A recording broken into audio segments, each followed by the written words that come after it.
దేవుని యొక్క సన్నిధిలో అయ్యో వాళ్ళు తిప్పలాలు పడుతున్నారనేటువంటి పరిస్థితి లేకుండా అమ్మ కుల కట్టడ ఏం కట్టడ, తాగుబోతోడు మార్చు, ఒక వ్యభిచారిని మార్చు, ఒక దొంగను మార్చు, ఒక దోస్తునేవాడిని మార్చు.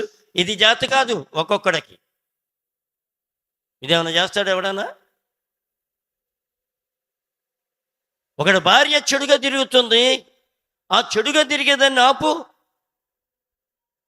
పిల్లలు ఏడుస్తున్నారు, పిల్లలు భ్రష్టులు అయిపోతున్నారు, భర్త కుమిలిపోతున్నాడు లోపల.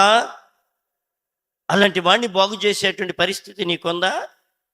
అదే క్రీస్తు చేసిన పనే. క్రీస్తు చేసి చూపించాడు. మన దగ్గర త్రాగుబోతులు, వ్యభిచారులు, దొంగలు, దోచుకొని వారు అనేకులు మార్చబడ్డారు. ఒక్కడైనా మార్చలేడు.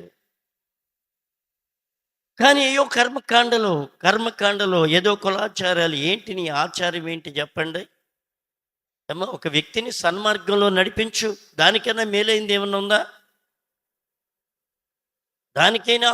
దానికన్నా మించింది ఏదైనా ఉందా? ఏది తిండి జరగకపోతే వాడికి 10 కిలోలు బియ్యం ఇవ్వు, వాడికి ఏమన్నా ఖర్చులకు వాడుకోలేని స్థితి వస్తే వాడికి 1000 రూపాయలు ఇవ్వు. అది జాత కాదు.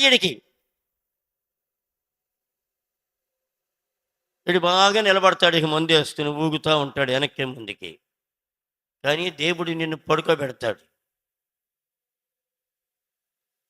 ఎవరి జోలికైనా వెళ్ళి దేవుని జోలికి వస్తే నువ్వు మాయమైపోతావు, కనబడవు భూమి మీద. నా అనుభవంలో నేను ఎంతోమందిని చూశాను.